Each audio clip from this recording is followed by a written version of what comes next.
कल हम लोगों ने ये क्वेश्चन सारे हो गए थे, है ना, ये वाला फॉर्मूला हो गया था। इसमें क्या था, इक्विलेटरल ट्रायंगल में दो वर्टेक्स दिए हैं, तीसरा वर्टेक्स कैसे निकालते हैं, ये चीज़ थी।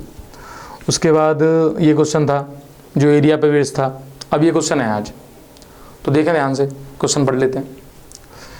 If the coordinate of the 2 points A and B are given, ये कोऑर्डिनेट्स है, फाइंड अ पॉइंट पी, एक पॉइंट पी बताना है। अच्छा देखो, एरिया वाला क्वेश्चन हुआ या फिर ये क्वेश्चन हुआ, इन सब में क्या है, एक तीसरा पॉइंट निकालना है। जैसे उसमें 2 पॉइंट दिया, एरिया दिया, तीसरा पॉइंट पूछ लिया, उसके लिए कोई रिलेशन भी देनी पड़ती थी। अच्छा यहाँ इसने क्या किया है, एक दो रिलेशन यहाँ पे भी दिए हैं, पी ए बराबर पी बी दिया है और ट्रायंगल एरिया 10 दिया है, बिना उसके हो भी नहीं पाता एक रिलेशन से। तो पी ए क्या कहलाएगा यहाँ पे, डिस्टेंस ऑफ पी फ्रॉम ए। तो इस केस में पी पॉइंट को मान लो, पॉइंट पी पूछा है, इसी को एक्स को वाई मान लिया। अब इसकी ए से डिस्टेंस, तो under root x2 minus x1 का whole square plus y2 minus y1 का होल स्क्वायर, ये p आ गया। अच्छा मॉड का मतलब क्या है कि पॉजिटिव नंबर है, और रूट का मतलब भी यही था, पॉजिटिव भी नंबर है। स्क्वायर करेंगे इसका और एक इक्वल करके एक रिलेशन बना लेंगे। तो p और pv को पहले लिख लेते हैं। तो अंडर रूट यहाँ पे आ जाएगा x माइनस 3 का whole square plus y minus 8 का होल स्क्वायर। अब P A equal to P B कर दी, स्क्वायरिंग कर दी, तो P A is equal to P B, तो x माइनस 1 का whole square plus y minus 2 का whole square is equal to x minus 3 का whole square plus y minus 8 का होल स्क्वायर। अच्छा एक बच्चा इसको स्क्वायरिंग करके सॉल्व कर सकता है, दूसरा इसको इधर इधर लाके ए स्क्वायर माइनस बी स्क्वायर लगा सकता है। जो भी लगाओगे एक ही बात है, इफेक्ट नहीं पड़ेगा उससे। जैसे स्क्वायरिंग कर लो जाओ तो a square plus b square 2ab ये आ जाएगा, फिर बी स्क्वायर प्लस इसका स्क्वायर फिर 2ab तो 4y आ जाएगा। ऐसे यहाँ पे a square plus b square और 2ab 6x आ जाएगा, और यहाँ पे a square plus b square plus 2ab 16y आ जाएगा। तो x square y square x square y square से कैंसिल आउट हो जाएंगे। अब x को एक तरफ ले लेते हैं, तो इधर ही ले आओ, तो 6x और ये माइनस 2x, तो 4x बचेगा, 4x हो जाएगा। माइनस के 4y और माइनस के 16 इधर आएंगे, तो प्लस के 16, तो प्लस के 12 बचेंगे, प्लस के 12y। यहाँ पे क्या 5 और यहाँ 9 और 64 और है, तो 9 और 5 से बचेगा माइनस के 4, और माइनस के 4 में माइनस के 64, तो माइनस 68 हो गया, माइनस 68 बराबर 0। 4 कॉमन ले लो, तो x प्लस 3y माइनस 4 बन जा 4 बच्चे 2 28 4 7 जा, ये हो गया 28। तो x plus 3y is equal to 17। एक रिलेशन आया, एक इससे बनेगा ही, दूसरा बनेगा इस ट्रायंगल एरिया से, तो इसमें पी ए भी रखना है, ठीक है। तो मैं एक काम करूँगा, x को एक ही बार रखूँगा, तो x को रखूँगा नीचे, जिससे कि खामखा x में मल्टीप्लाई करता रहूँ, क्या मतलब, ये ले लूँगा, जैसे मैंने ऐसे ले लिया x, y, और यहाँ 1, 2 को रिपीट मार दिया, और सामने 10 लिखो या प्लस माइनस 10 लिखो, ज़्यादा अच्छा प्लस माइनस 10 है। तो इस वाली इक्वेशन को याद रखना है, एक तो इस वाली इक्वेशन को याद रखना है, और वहाँ से एक इक्वेशन निकलेगी, तो इधर के मल्टीप्लाई प्लस है और उधर के मल्टीप्लाई माइनस है, 2 को भी इधर भेज दो, 20 हो जाएगा।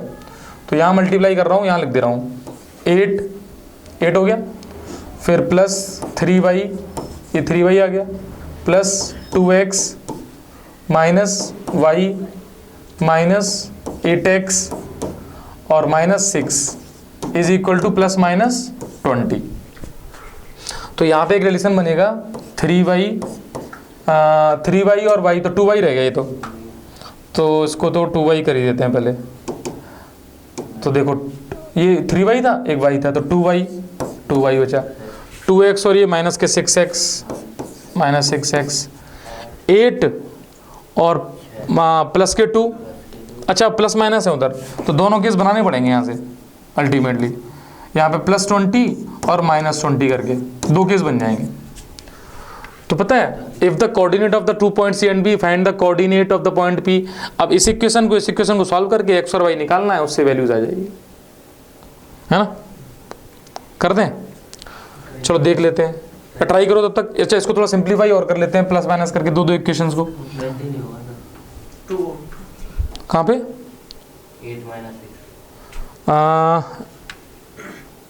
8 माइनस 6 2 हुआ था। अच्छा 20 है, ये 2 है, ठीक है 2 ही है। 2 इज इक्वल टू 20 से 20 वैसे ही कैंसिल आउट हो जाएगा, ठीक। तो अब यहाँ पे जैसे प्लस 20 लिया तब इक्वेशन क्या बनेगी, 2y माइनस 6, करो इसको सॉल्व करो, plus 2 is equal to 20, solve करके देख लो इसको। और दूसरी इक्वेशन बनेगी 2y minus 6x minus 2 is equal to minus 20। अब एक बार इसको इसके साथ सॉल्व करना, इसको और एक बार इसको,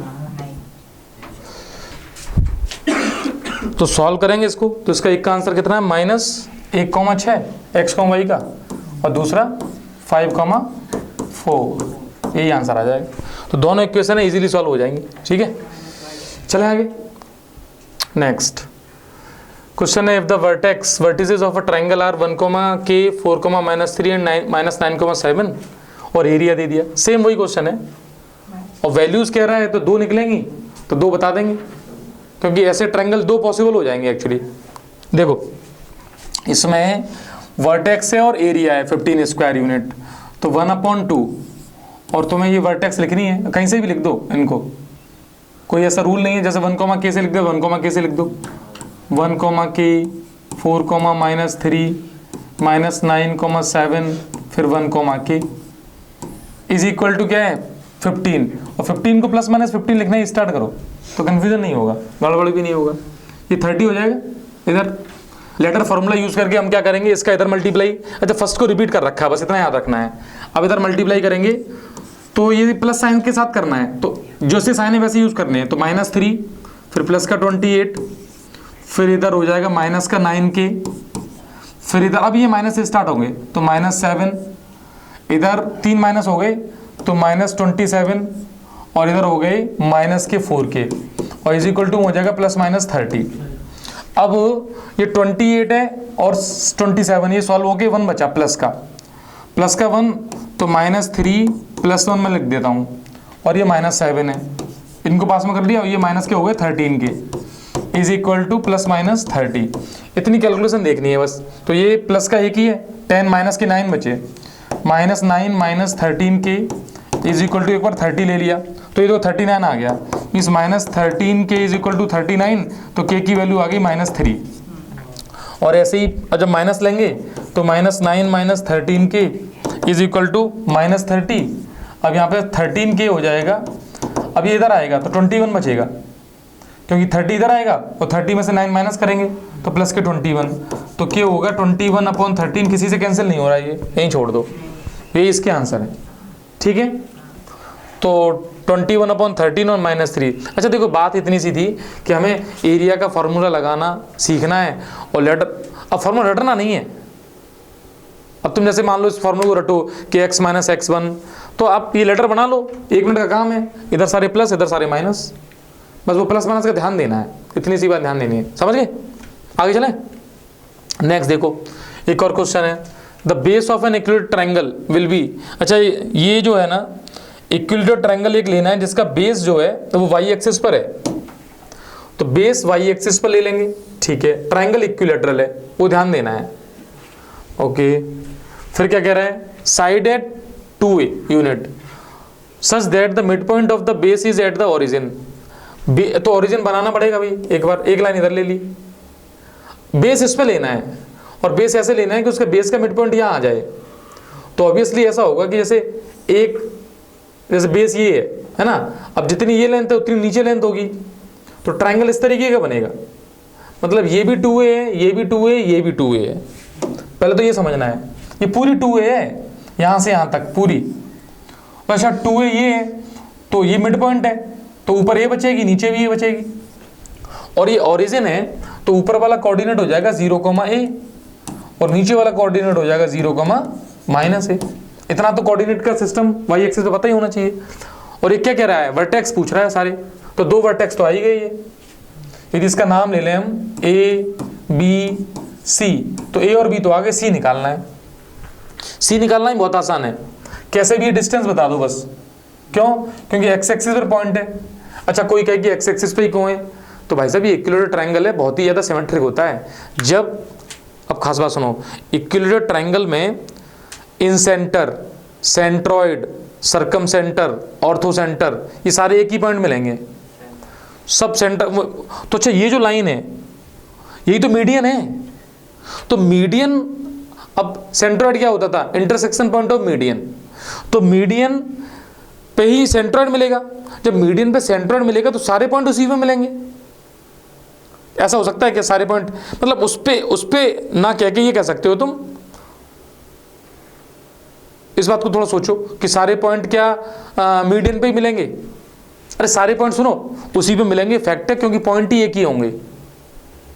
ये बताओ, ट्रायंगल है इक्विलेटरल, हाईली सिमेट्रिकल है, तुम्हें सेंट्रॉइड मिल गया यहाँ पर, अब सारे पॉइंट उसकी एक ही जगह तो होते हैं। सेंट्रॉइड की यही स्पेशलिटी है इसकी, इक्विलेटरल ट्रायंगल की, कि इक्विलेटरल ट्रायंगल पे सारे पॉइंट कोइंसाइड कर जाएंगे, यानी एक के ऊपर एक मिलेंगे कोइंसाइड। तो सेंट्रॉइड क्या मिलेगा? इसी लाइन पे, तो इस लाइन पे जो पॉइंट है उसी पे सब मिल जाएंगे।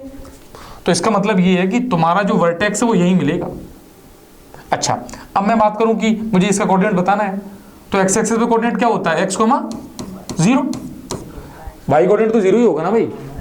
अब सुनो, तो मैं ये लेंथ कितनी है? 2a।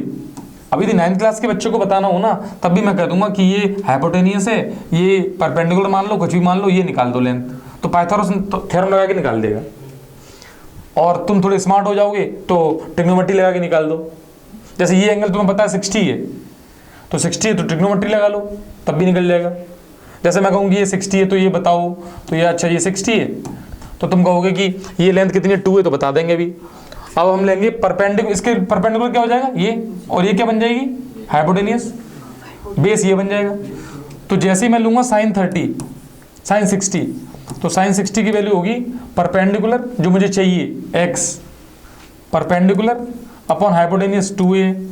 अब साइन 60 की वैल्यू कितनी? √3/2, तो √3/2 into 2a is equal to x। 2 से 2 कैंसिल हो गई, तो x की वैल्यू कितनी आ गई? √3a। ये x की वैल्यू आ गई। अच्छा, यही x की वैल्यू तो मेरी इसमें पाइथागोरस लगा दो, तो देखो 2a का होल स्क्वायर बराबर a² प्लस x²। इसको सॉल्व करोगे तो 4a² बराबर a² प्लस x²। जब इसको सॉल्व करेंगे तो कितना आएगा? ये 3a² बराबर x²। x की वैल्यू कितनी आ गई? √3a, वही √3 अभी आ रहा है। तो पॉइंट क्या आ गया? √3a, 0। मीन्स तीनों वर्टेक्स इसके आ गए। पहला कौन सा? 0, a, दूसरा 0, -a, और तीसरा √3a, 0। क्लियर है ये वाली बात? ठीक है, चलें आगे। तो ऐसा क्वेश्चन तो गलत नहीं होना चाहिए। नेक्स्ट देखते हैं, if the point a, b and c are the 3 corners. अच्छा, तो ये भी एक सब्जेक्टिव क्वेश्चन ही ले लिया है। 3 कॉर्नर्स हैं किसके? स्क्वायर के। अब इसमें स्क्वायर बनाना है सबसे पहले। मान लो ये स्क्वायर है, रफली देख लो स्क्वायर है, और इसके 3 कोऑर्डिनेट दे दिए। तो एक काम करेंगे, अब कोऑर्डिनेट एक्सिस बनाने की जरूरत नहीं है, ऐसे ही लिख लेंगे 0,4, 1,2। तो एक कोऑर्डिनेट एक्सिस बनाओगे तो ये फर्स्ट क्वाड्रेंट में और ये वाई एक्सिस में सेट करने पड़ेंगे। C 3,3 और D पूछ रहा है, D पूछा जा रहा है, ठीक, ये कोऑर्डिनेट पूछना है। अब ये कह रहे हैं the coordinate of the point eight which the diagonal intersect, वो भी पूछ रहा है। तो कोऑर्डिनेट ऑफ द D भी पूछ रहा है। 2 चीज़ें पूछी जा रही हैं। अच्छा ये बताओ, इसने पूछा है डायगोनल इंटरसेक्ट कर रहे हैं, तो डायगोनल इंटरसेक्ट करने वाला जो पॉइंट है उसको यदि हम देखें ध्यान से, थोड़ा सा ये सही बन गया, ठीक है। डायगोनल इंटरसेक्ट करने वाला पॉइंट वो ये मिलेगा। हाँ, ये पॉइंट क्या होगा? इधर का भी मिड पॉइंट होगा, इधर का भी मिड पॉइंट होगा, उसी से यूज करना है हम लोगों को। तो ये वाली चीज याद होनी चाहिए, ये वाली बात याद है तो अच्छी बात है। जैसे इसको मान लिया x, y, तो यहां से निकालेंगे पहले, तो 0 और 3/2, 4 और 3 7/2। तो देखो यहां से जो निकला है ना, इधर से भी वही निकलेगा, मतलब x + 1/2 बराबर होगा 3/2। जो पहला कोऑर्डिनेट x प्लस 1/2 है ये 3/2 के बराबर हो जाएगा, तो 2 से 2 कैंसिल होगा, x की वैल्यू कितनी आ जाएगी, 2 आ जाएगी। ऐसे ही y प्लस 2/2 बराबर होगा 7/2 के, और इसको सॉल्व करेंगे y की वैल्यू कितनी आ जाएगी, 5 आ जाएगी। तो तुम देखो दोनों क्वेश्चन एक साथ ही सॉल्व हो गए। कोऑर्डिनेट ऑफ पॉइंट वो ये आ गया, पहले ही आ चुका था, अब ये निकालना है तो मिड। देखो बात ये सिर्फ है, इसको स्क्वायर के लिए नहीं याद रखना है, इसको याद रखना है जो भी तुम्हारे पास स्टैंडर्ड कोऑर्डिनेटर हैं चारों के चारों, पैरेललोग्राम में सेम काम होगा। पैरेललोग्राम, रोम्बस, स्क्वायर और रेक्टेंगल, इन सब के डायगोनल बाइसेक्ट करेंगे एक दूसरे को। तो ये वाला पॉइंट याद रखना, पूछा जाता है, और यहाँ नहीं पूछा जाएगा, ये 12 तक पूछा जाएगा, उसमें वेक्टर 3D मिल जाएगा। अब हम यहाँ से याद नहीं रखेंगे, इस प्रॉपर्टी को भूल जाएंगे, तो वहाँ वेक्टर के टर्म में यही काम चल रहा होगा। ठीक है, चलिए नेक्स्ट देखते हैं, विदाउट यूजिंग पाइथागोरस। अच्छा ऐसे ये क्वेश्चन क्यों रखे गए हैं कि बच्चा कोऑर्डिनेट का यूज़ करना स्टार्ट करे। अब भाई 11th क्लास में आ गए तो 10th छोड़ के आए हो, पाइथागोरस तो लगा के चले आए हो, अब पाइथागोरस फिर लगा दोगे तुम इसमें, तो फिर 11th में क्या सीख रहे हो। तो क्या कह रहा है, without using Pythagoras theorem prove that. ये वाला क्वेश्चन तो हो गया था, ये वाला क्वेश्चन हो गया था, है ना, क्योंकि ये स्क्वायर वाला था जिसके कॉर्नर डिसाइड किए थे। इसमें क्या है, विदाउट यूजिंग पाइथागोरस, तो पाइथागोरस का यूज़ नहीं करना है। अच्छा तो पाइथागोरस का यूज़ नहीं करना है, इसका मतलब हमें क्या यूज़ करना पड़ेगा, स्लोप। स्लोप के फॉर्मूलों से, या स्लोप कैसे निकलती है उससे किसी ट्रायंगल को कैसे चेक करेंगे। अब पता नहीं है कौन सा राइट एंगल किस जगह है, इसमें पॉइंट दे दिए, तो तुम तो एक काम करो, जैसे 4,4 है ठीक, और दूसरा 3,5 है, और -1,-1 है। अब जैसे ये 2 पॉइंट ले लिए, इनसे स्लोप निकाल दो, तो इसको m1 मान लो, y2 इसको y2 मान लिया मैंने, y2 माइनस y1 ये y1 मान लिया, अपॉन x2 माइनस x1। इसकी स्लोप ध्यान से देखो तो ऊपर -1 और नीचे +1, -1 आ गई। ऐसे अब इसकी स्लोप निकाल दो, m2 मान लेंगे इसको, तो y2 यानी 5 माइनस y1 ये हो गया, अपॉन x2 माइनस x1, तो 6 अपॉन x2 क्या है ये 3/2 आएगा। अच्छा ऊपर प्लस का हो जाएगा, हाँ प्लस के हो जाएंगे, 6/3 हो जाएगा। ठीक है ठीक है, 6/4 हो गया, 3/2 आ गया। तो देखो इसकी निकाली, इसकी निकाली, अब इसके बीच में तो नहीं हुआ, अब तुम्हें एक और निकालना पड़ेगा, ये वाला m3 निकाला इन दोनों के बीच में, तो y2 माइनस y1, तो 4 माइनस -1, हाँ 4 माइनस -1, तो 5/5 1 आ गया।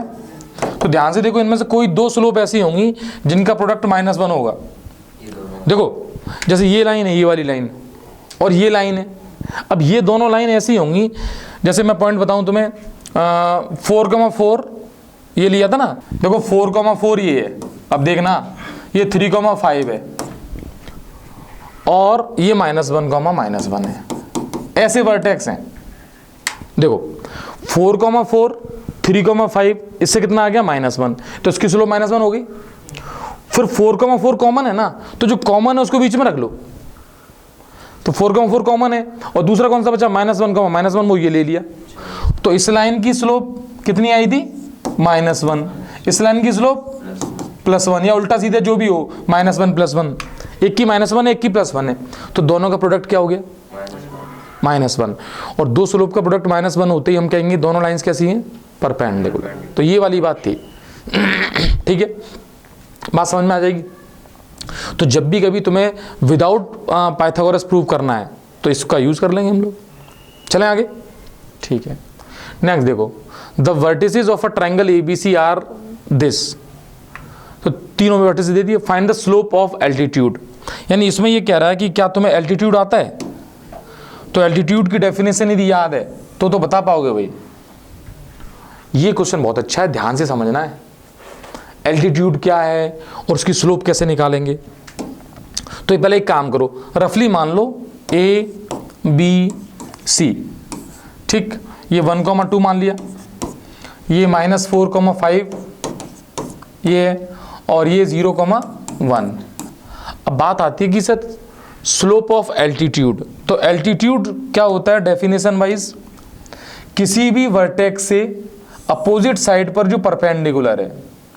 तो तुम्हें तो एक बात समझनी चाहिए कि एल्टीट्यूड कुछ नहीं होता, एक लाइन होती है, और एक ऐसी लाइन होती है जिसमें जो लाइन इस लाइन से 90 डिग्री बना रही है। Altitude is a line which is perpendicular to this given line. तो मुझे एक बात बताओ, अभी पिछले क्वेश्चन में यही तो किया है, इसकी स्लोप मैं निकाल सकता हूं और एल्टीट्यूड की स्लोप पूछ रहा है। तो दो लाइंस जब परपेंडिकुलर होती हैं तो दोनों के स्लोप का प्रोडक्ट -1 होता है।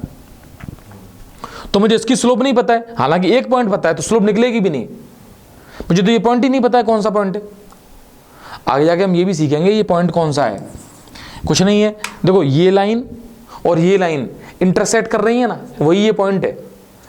तो लाइंस का इंटरसेक्शन पॉइंट निकालना भी सीखेंगे। फिलहाल के लिए सिर्फ इसकी स्लोप निकालनी है, और स्लोप बहुत काम की चीज है, क्योंकि स्लोप से ही तुम लिख पाओगे इक्वेशन ऑफ द लाइन। तो पहले इसकी स्लोप निकालो, slope of A B line. तो स्लोप ऑफ ए बी क्या होगी, y2 माइनस, किसी को मान लो y2, जैसे उसको y2 मान लिया, तो y2 माइनस y1, ठीक है, अपॉन x2 यानी -4 माइनस x1। तो सॉल्व किया, 3 अपॉन -5, ये इसकी स्लोप आ गई। तो बस खत्म। तुम्हें एक स्लोप और दूसरी स्लोप, इसको m2 कुछ भी मान लो, दूसरी स्लोप, इसका प्रोडक्ट -1 होना चाहिए।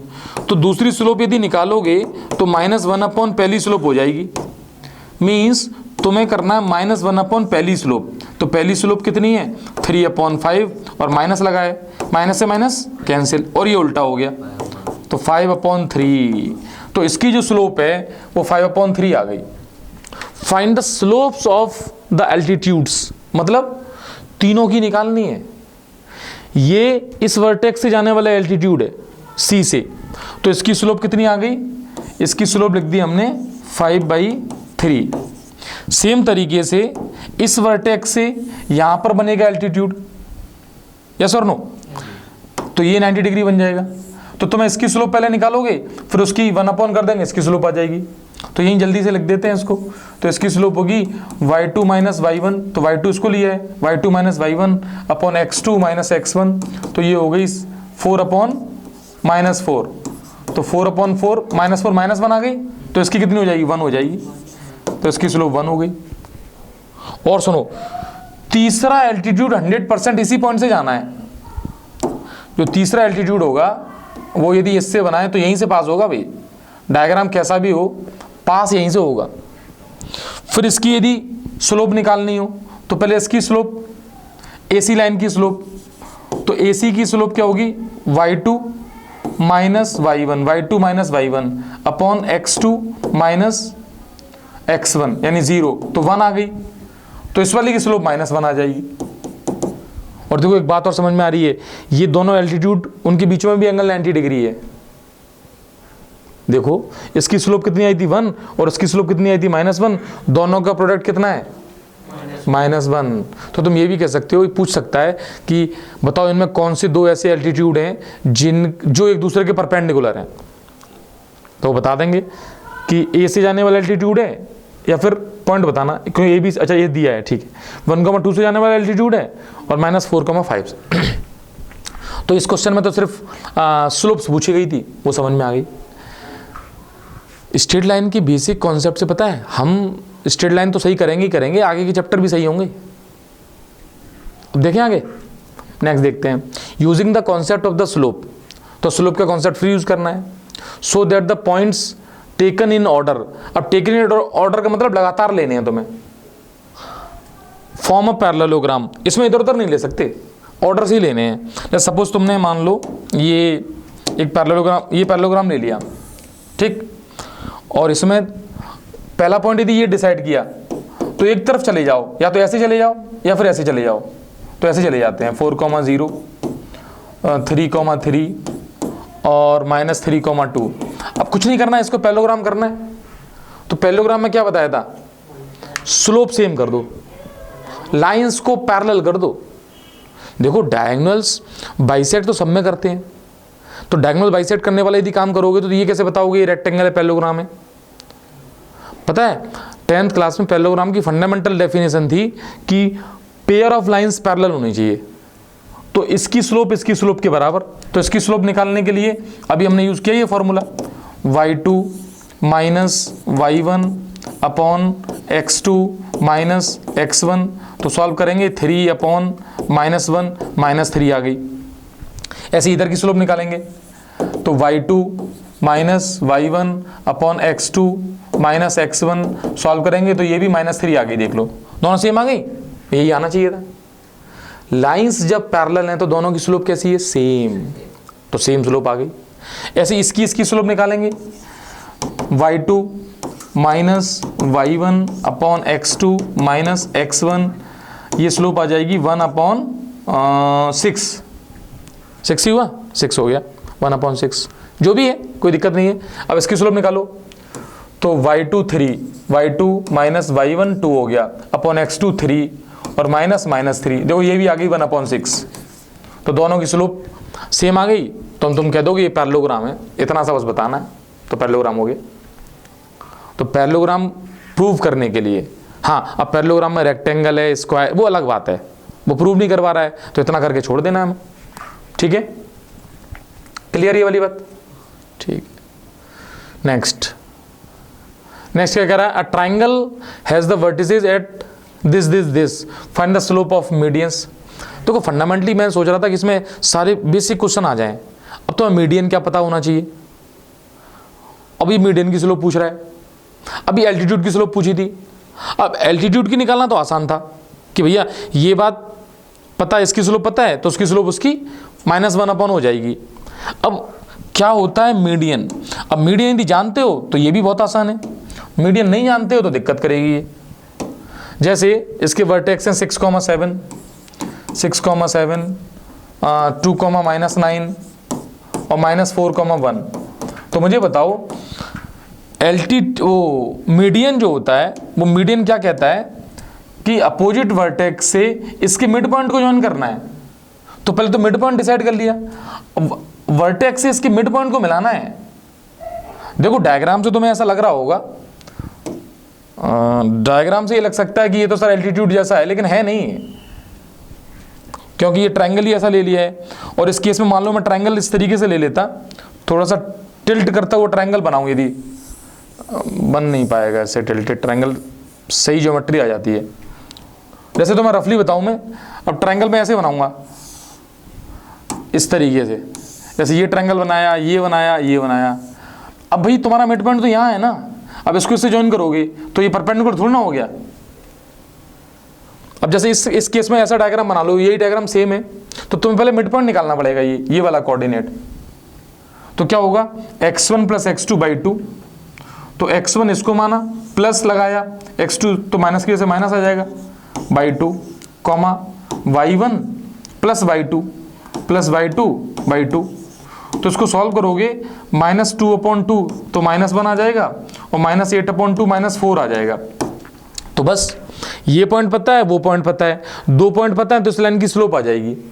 तो मीडियन जो पहला मीडियन है उसकी स्लोप, जो फर्स्ट मीडियन है, मीडियन 1 मान लेता हूं इसको, इसकी जो स्लोप है, स्लोप का formula y2 - y1 upon x2 - x1, तो y2 7 minus y1 -4 upon x2 6 -1, तो 7 + 4 11 और 6 + 7, तो इसकी स्लोप आ गई 11/7। अब तुम सबकी बतानी है मीडियन सबकी, यानी ऐसे यहाँ की ड्रॉ करोगे, ऐसे यहाँ ड्रॉ करोगे, सेम प्रोसेस से कर लेंगे तो अटेंड हो जाएगा। बात समझ में आ गई? तो हमने मीडियन की स्लोप निकालना जिसमें हमने मीडियन को सीखा, फिर एल्टीट्यूड की स्लोप निकालना जिसमें एल्टीट्यूड को सीखा, यस और नो। और स्लोप का क्वेश्चन, हम स्लोप के बेसिक कॉन्सेप्ट समझ रहे हैं कि स्लोप समझ में आ रही है। चलें आगे, ठीक है। अब देखो क्या है, the vertices of a triangle ABC are ABC, ये दे दिए, M and N are the mid points of AB and AC। थोड़ा सा बड़ा क्वेश्चन है, अब करने के लिए इसमें ऐसा कुछ नहीं है, तुम्हें एक ट्रायंगल बनाना है, बना लिया, ABC कोऑर्डिनेट ले लेंगे, ठीक है। फिर कह रहे हैं M and N are mid point of AB and AC, तो A ऊपर ले लेता हूं मैं, तो AB और AC के मिड पॉइंट, तो जैसे इस लाइन का मिड पॉइंट ये मान लो, ठीक है, रफली इस लाइन का मिड पॉइंट भी मान लो। ट्रायंगल लगभग सिमेट्रिक है, ये मिड पॉइंट हो गई, ठीक है। फिर क्या कह रहे हैं, find slope of M N. तो एम और एन को जोड़ना पड़ेगा, क्योंकि स्लोप लाइन की प्रॉपर्टी है, तो इसको ज्वाइन कर दिया, slope of the M N. तो ये एम है, ये एन है। ए की वैल्यू कितनी है 1,8, बी की वैल्यू -2,4, सी की वैल्यू 8, -5 है ये, सही है। अब पता ना मिड पॉइंट कैसे निकालोगे, x1 + x2/2, तो -2 + 1/2, y2 + y1 यानी 4 + 8/2। सॉल्व करो तो -2 और +1 -1 बचा, -1/2, और इसमें 6 आ जाएगा, क्योंकि 12 हो जाएगा, 12/2 कितना आ जाएगा 6। तो ये पॉइंट आ गया। ऐसे यहां से निकालो, तो x1 + x2 1 + 8/2, y1 + y2 8 - 5/2, तो ये हो गया 9/2, और ये हो गया 3/2, तो 9/2 3/2, इसकी ये पॉइंट आ गया।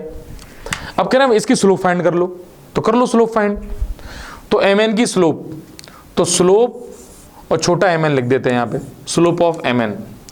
y2 इसको मान लें, किसी को मान लो, y2 - y1 upon x2 - x1, 6 2 जा 12, 12 - 3 9, तो ऊपर आ गया 9/2, और नीचे हो गया, ध्यान से देखो, -10/2।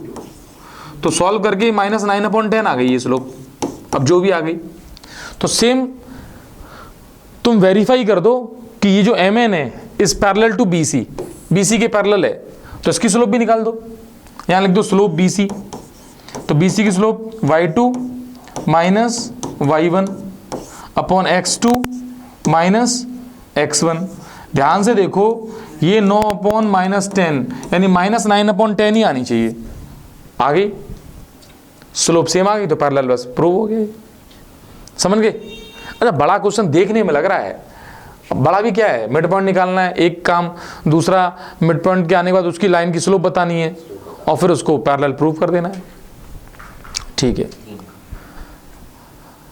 आप देखो यहां से हम क्वेश्चन की तरफ, अब ये फंडामेंटल जो पहली कैटेगरी के क्वेश्चन खत्म हो गए, अब different forms of equation of lines की बात चल रही है, ठीक है। मतलब तुम नेक्स्ट टॉपिक को कह सकते हो कि नेक्स्ट टॉपिक स्टार्ट हो रहा है इसमें।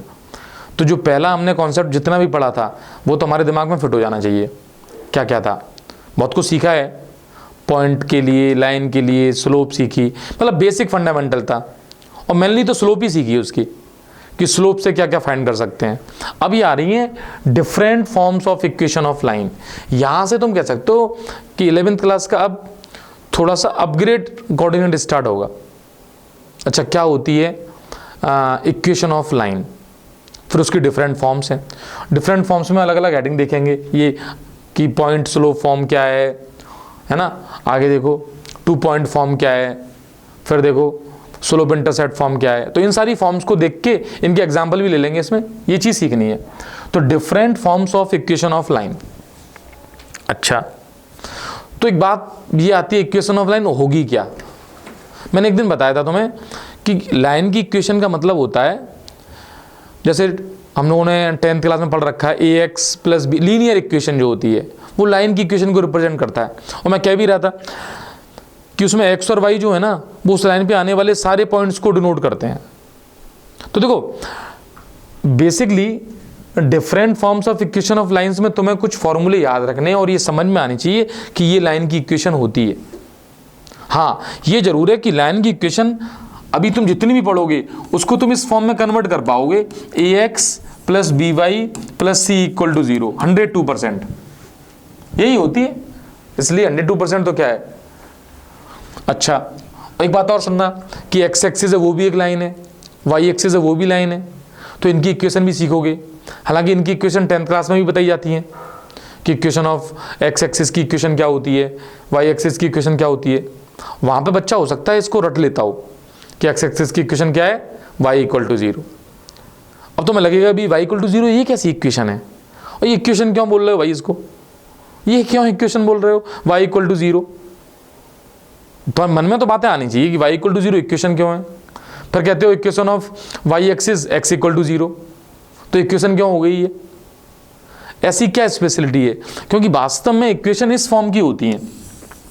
अब कोई कह रहा है y इक्वल टू 0 मान लो, सपोज कोई कह रहा है, तो उसने कुछ नहीं किया, a की वैल्यू उसकी क्या है 0, b की वैल्यू कितनी है 1 और c की वैल्यू भी क्या है 0, तो हाँ ये इक्वेशन बन गई।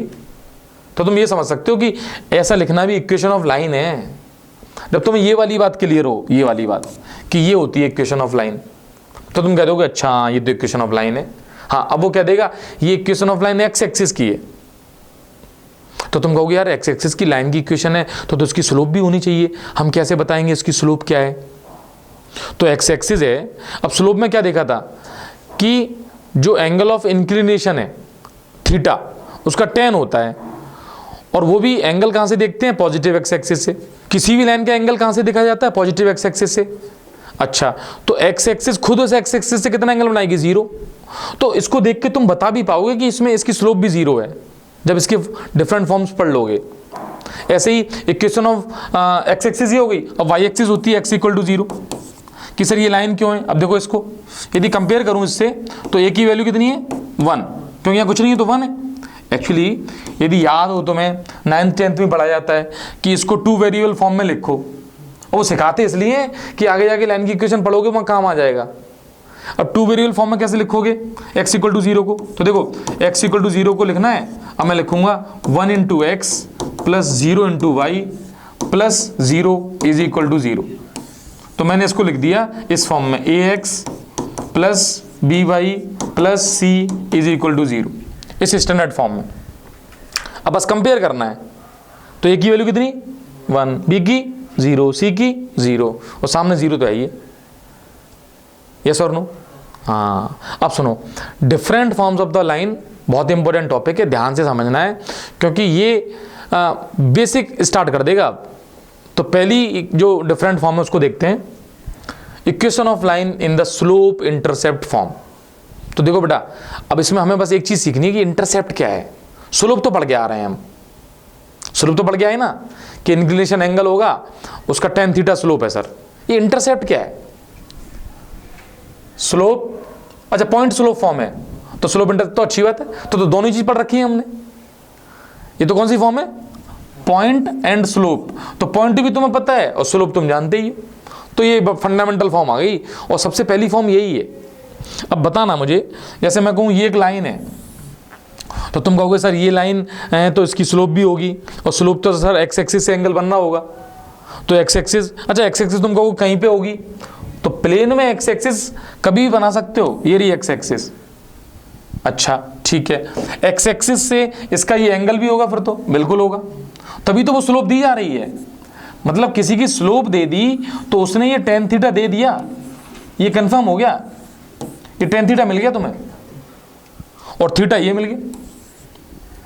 अब मेरी बात सुनना ध्यान से कि तुम्हें इस लाइन की इक्वेशन लिखने में लिखना क्या होता है, ये सीखना। लिखना हमेशा होता है लोकस। अब ये टर्म आ रहा है लोकस, ये क्या होता है? एक्चुअली ये बताओ इस पर कितने पॉइंट्स हैं? इनफाइनाइट। वो इनफाइनाइट सारे पॉइंट्स मूव कर रहे हैं, जब कांस्टेंट है मतलब पॉइंट तो इनफाइनाइट है। अब सारे पॉइंट्स को रिप्रेजेंट करने वाला जो पॉइंट होता है वही होता है एक्स कॉमा वाई, है ना। लोकस का जब कॉन्सेप्ट पढ़ेंगे तब एक बात समझ में आएगी कि ये उन सारे पॉइंट्स का लोकस है, स्ट्रेट लाइन उन सारे पॉइंट्स का लोकस है जो एक्स एक्सिस से एक थीटा एंगल पर इंक्लाइंड है, एक फिक्स एंगल है जिस पे इंक्लाइंड है। मतलब तुमने यदि ये पॉइंट देखा और इसको यहां से ज्वाइन किया, सपोज इस पॉइंट से, क्यों ये भी पॉइंट उस पर है, तो ये जो लाइन बनेगी वो एक्स एक्सिस से सेम एंगल बनाएगी। फिर अगला पॉइंट देखा तो वो देखा उसकी भी लाइन सेम बना रही है, फिर अगला पॉइंट देखा उसकी भी सेम बना रही है। यस और नो? तो तुम्हें कुछ नहीं करना है, इस वेरिएबल पॉइंट में एक रिलेशन बनाना होता है। कैसे? जैसे मान लो पॉइंट को मैंने ले लिया x comma y, suppose variable point को। अच्छा, एक जो पॉइंट है ना ये गिवन पॉइंट है। क्यों गिवन पॉइंट की क्यों जरूरत पड़ी? मान लो तुम्हें पॉइंट ही ना दिया जाए, पॉइंट नहीं दे रहे, तो तुम लाइन ये बना दो। अब तुम्हें थीटा सेम तो रखना है। एक बच्चा आएगा वो कहेगा सर एक काम करो, लाइन ये है, अभी भी थीटा वही है क्योंकि पैरेलल लाइन ले ली। एक बच्चा कहेगा सर लाइन ये है, वो लाइन नहीं है। तो भाई साहब यदि मुझे ये वाली लाइन बतानी है तो स्पेसिफाइड मुझे एक चीज़ और चाहिए, यानी इस पे मुझे यदि ये पॉइंट दे दे कि मैंने ये वाला पॉइंट दे दिया x1, y1 जो फिक्स है, ये इसी लाइन पे मिलेगा, तो बस यदि मुझे पॉइंट मिल जाए एक और स्लोप मिल जाए तो यही लाइन बनेगी, ये नहीं बन सकती क्योंकि ये वाला पॉइंट इस पे कैसे आ पाएगा। तो किसी भी लाइन को या यूनिक रिप्रेजेंटेशन के लिए, या तुम कहो कि लाइन को रिप्रेजेंट करने के लिए तुम्हें मिनिमम रिक्वायरमेंट क्या है, और पता है बेटा मिनिमम रिक्वायरमेंट्स पे ये डिफरेंट फॉर्म्स बनी है। तो मिनिमम रिक्वायरमेंट इसमें क्या है, एक पॉइंट और स्लोप। दोबारा समझना और ध्यान से सुनना, लाइन को लिखने के लिए मिनिमम रिक्वायरमेंट यूनिक लाइन को लिखने के लिए वो क्या है, एक पॉइंट और स्लोप। तो तुम फिक्स कर लोगे लाइन को। इतनी बात समझ में आई? जिसको ये बात समझ में आ गई, अब कुछ नहीं करना है, उस लाइन की इक्वेशन को लिखना और सीखना है कैसे लिखी जाती है। अच्छा तो कैसे लिखेंगे, तो मैंने कहा कि इतने सारे पॉइंट्स जितने भी इस पे आ रहे हैं उन सारे पॉइंट्स को डिनोट करने वाला एक वेरिएबल पॉइंट है, और इस पॉइंट के टर्म में लिखना वो इक्वेशन ऑफ लाइन कहलाती है। अच्छा तो आपको ये कहेगा सर कैसे इसके टर्म में लिखें, क्या रिलेशन बनाएं, तो सुनो, ये एक्स एक्सिस है। एक काम किया मैंने, यहां से एक लाइन खींच दी, ये दोनों लाइन तो हटा देता हूं मैं, इनका तो यूज था नहीं भाई, ठीक है। अब मुझे ये बताओ, ध्यान से देख के बताना, ये एक्स एक्सिस है, ये एक लाइन है जो कि पैरेलल टू वाई एक्सिस है।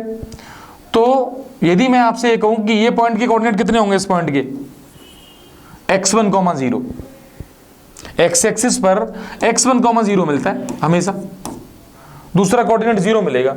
अच्छा वाई एक्सिस भी कहीं बना सकते हो कि तुम कहोगे सर वाई एक्सिस कहाँ है पता नहीं चल रही, चलो ये रही वाई एक्सिस, तो कहीं बन सकती है।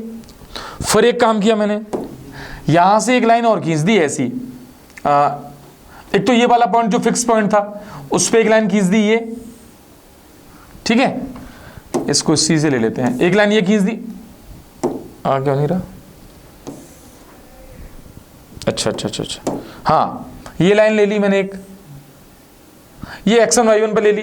अब देखना ध्यान से इधर, ये लाइन मैंने ड्रॉ की, ये लाइन मैंने ड्रॉ की, ये इस पॉइंट से वो वेरिएबल पॉइंट से, फिर मैंने एक लाइन ये खींच दी।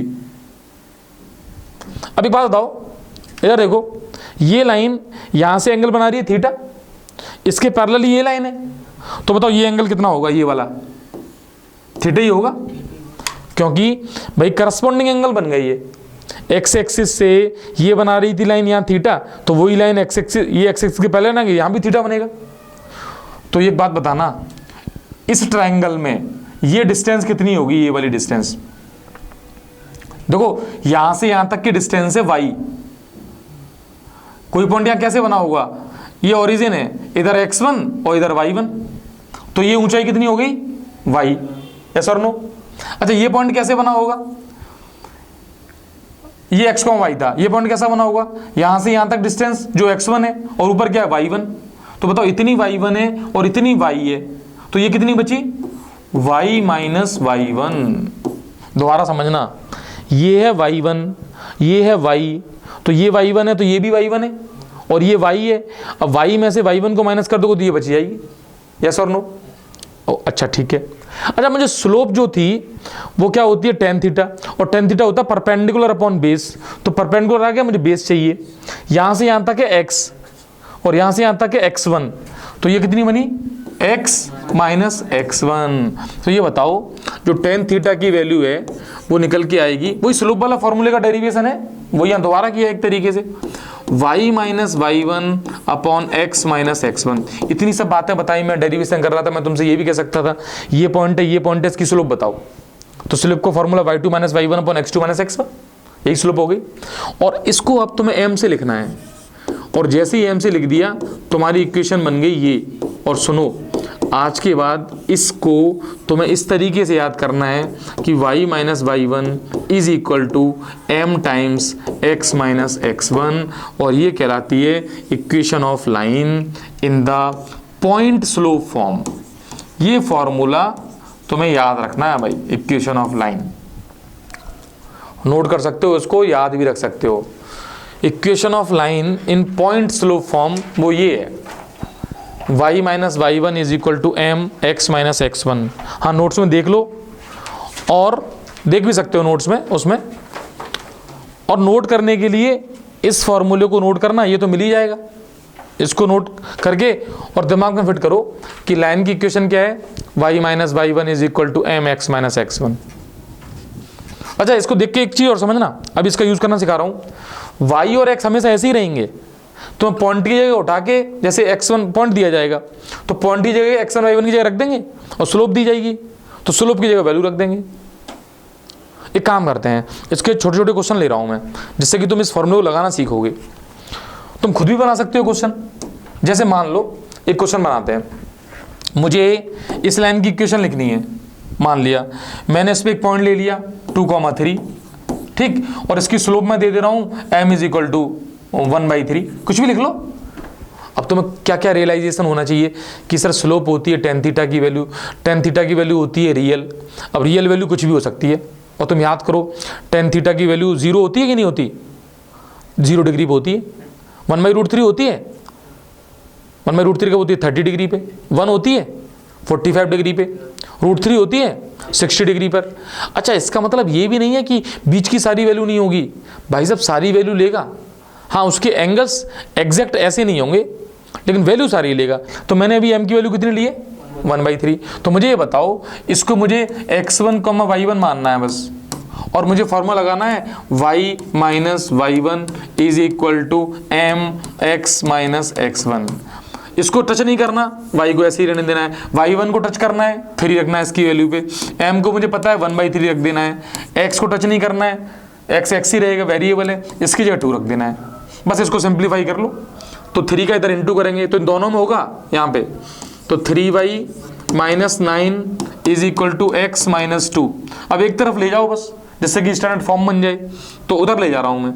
तो x minus 3y plus 7 is equal to 0। ध्यान से देखो तो ये इक्वेशन ऑफ लाइन आ गई, ax plus by plus c is equal to 0।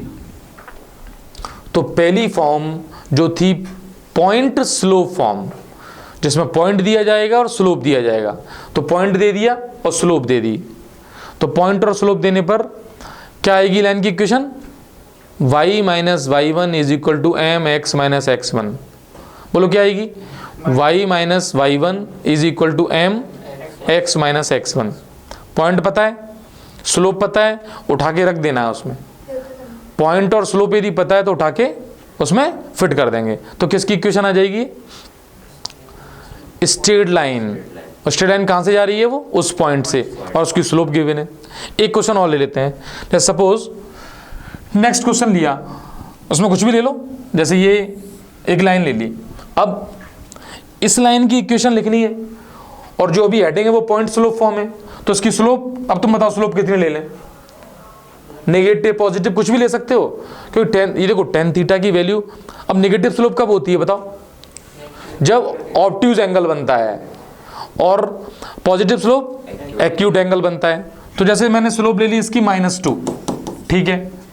अब पॉइंट कुछ भी ले लो, जैसे आप कहोगे सर पॉइंट हम कुछ भी कैसे ले सकते हैं। देखो यदि कोऑर्डिनेट एक्सिस की बात करो, मान लो कोऑर्डिनेट एक्सिस ये है, ये एक्स एक्सिस है ना, ये वाई एक्सिस है। अब मैंने किसी भी लाइन को यहाँ मुझे लिखना है, अब मैंने ऐसी लाइन ड्रॉ कर दी इस तरीके से, तो स्लोप तो हो गई इसकी नेगेटिव ये। अब देखो इस क्वाड्रेंट में भी जा रही है, इसमें भी जा रही है, इसमें भी जा रही है, 3 क्वाड्रेंट तो कवर कर रही है। तो मैं तो कोई भी पॉइंट ले लूंगा, वहां से लाइन बन जाएगी मेरी, और स्लोप भी डिसाइड हो जाएगी। जैसे सपोज तुम कोई पॉइंट बोलते हो, जैसे अब तुमने पॉइंट बोला कि सर 2,3 ले लो, आप ले लिया मैंने, तो इस जगह मिल जाएगा मुझे, स्लोप भी नेगेटिव है, बहुत बढ़िया नेगेटिव है, पॉइंट मिल गया, ये लाइन बन जाएगी इस तरह की लाइन। अब इक्वेशन के लिए क्या करना है, फॉर्मूला क्या था, y minus y one is equal to m x minus x one. तो y को टच नहीं करना है, y ऐसे ही रहेगा। y1 की वैल्यू कितनी है 3, y1 की वैल्यू 3, m की वैल्यू -2, फिर x को टच नहीं करना है, x1 की वैल्यू 2। अब इसको सिंप्लीफाई करेंगे तो y -3। अब ध्यान से देखना, इस -2 का इंटू एक्स में भी होगा तो -2x, और इसमें होगा तो माइनस माइनस +k4।